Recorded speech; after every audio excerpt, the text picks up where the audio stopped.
কোনো দুর্নীতিবাজ, আর কোনো দখলদার, আর কোনো চাঁদাবাজ এই মাদারীপুরের চরমভাবে আমরা দিব না। এর বিরুদ্ধে আমি এবং আমার দল, আমার সাংবাদিক ভাইদের সহযোগিতা নিয়ে আমরা সবসময় সোচ্চার থাকব। আমি চাই আগামী দিনে মাদারীপুরের শিক্ষা ব্যবস্থাকেও উন্নত করতে। মাদারীপুরে ম্যাক্সিমাম ইয়াং জেনারেশন কিন্তু দেখা যায় যে তারা দেশে থাকতে চায় না, যে কোনো উপায়ে তারা কিন্তু বিদেশে চলে যেতে চায়। তাদের বেনিফিটসের উপরেই আমাদের নির্ভর করতে হবে না। বিএনপি যদি জনগণের বেনিফিট নিয়ে ক্ষমতায় আসে, আমি আপনাদের এই সাংবাদিক ভাইদের সহযোগিতা নিয়ে এবং আমার প্রিয় বিএনপির যে সমস্ত নেতৃবৃন্দ আছে তাদের সকলের সহযোগিতা নিয়ে আমরা সর্বাত্মক চেষ্টা করব মাদারীপুর জেলার জন্য উন্নয়নমূলক কাজ করতে। আরেকটি বিষয় আপনারা জানেন, মাদারীপুর জেলা কিন্তু 64 জেলার মধ্যে প্রায় জেলাগুলোর মধ্যে অনেকে বলে থাকে 1-2 এর মধ্যে আছে। এই প্রায় জেলা থেকে মাদারীপুরকে কিন্তু মুক্ত করতে হবে। সেই জায়গাতেও আমি আগামীতে কাজ করতে চাই। মাদারীপুর জেলা একটা যেন শান্তির জেলায় পরিণত হয়, সেই কাজটি আমি আগামী দিনে আপনাদের সহযোগিতায়, আমার বিএনপির নেতৃত্বের সহযোগিতায় আমরা কাজ করে যেতে চাই। তারপরে আমি দীর্ঘদিন যাবৎ আমি যে বিষয়গুলো নিয়ে কাজ করছি, প্রথমত যে আমি 3টা জায়গায় আমি কাজ করে যেতে চাই। একটি হচ্ছে আমার মাদারীপুর জেলার উন্নয়ন, দ্বিতীয় হচ্ছে আপনারা জানেন দীর্ঘ 10 বছর আমি মিডল কলেজের ছাত্র নেতৃত্ব দিয়েছি।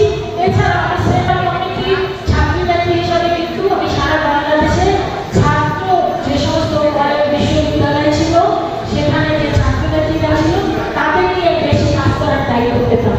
সে কারণে আমার একটা দীর্ঘদিনের প্র্যাকটিক্যাল অভিজ্ঞতা আছে এদের সমস্যা এবং সমাধানের ব্যাপারে।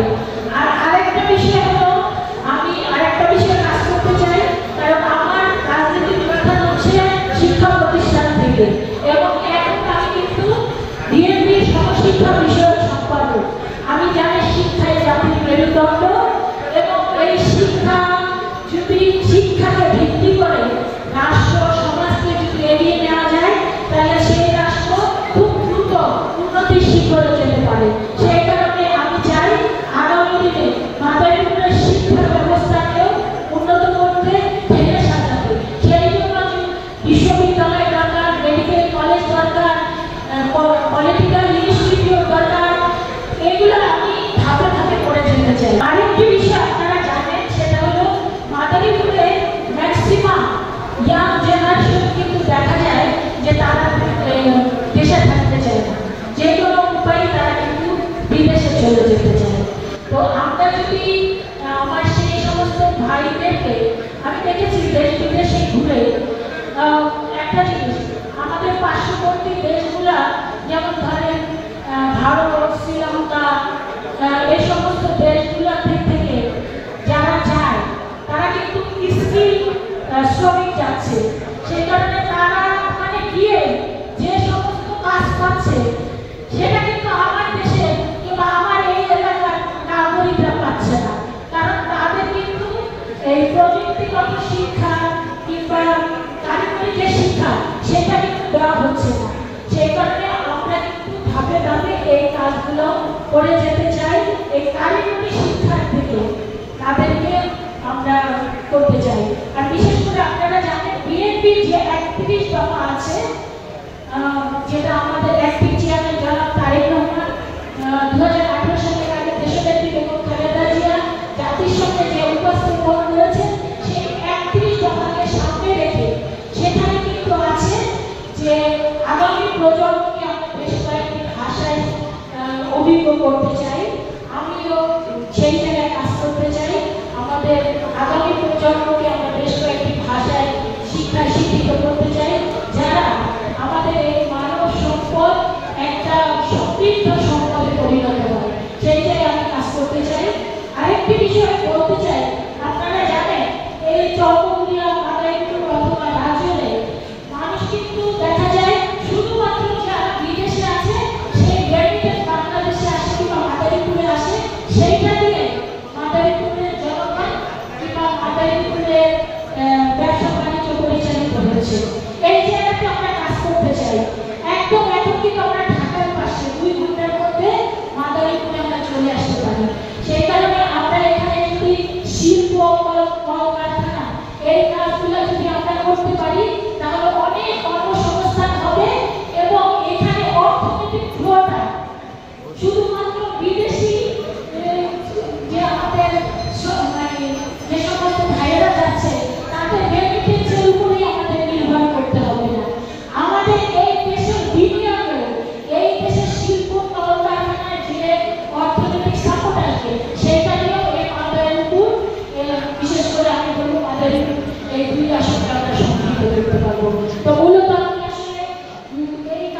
মৃত্যুর পরে মানুষ বেঁচে থাকা সেটা তার কর্মের ব্যাপার।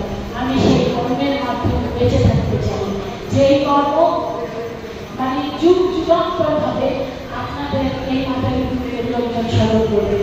আর সর্বশেষ আমি ব্যক্তিগত ভাষায় বলতে চাই যে এই মাদারীপুরে ইনশাআল্লাহ আর কোনো দুর্নীতিবাজ, আর কোনো দখলদার, আর কোনো চাঁদাবাজ এই মাদারীপুরের চরমভাবে আমরা দিব না।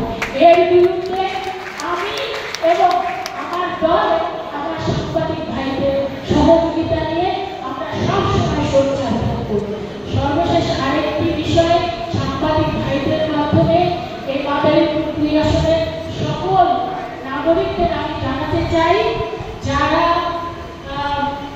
মানে সমাজে বিশেষ করে আইন মেনে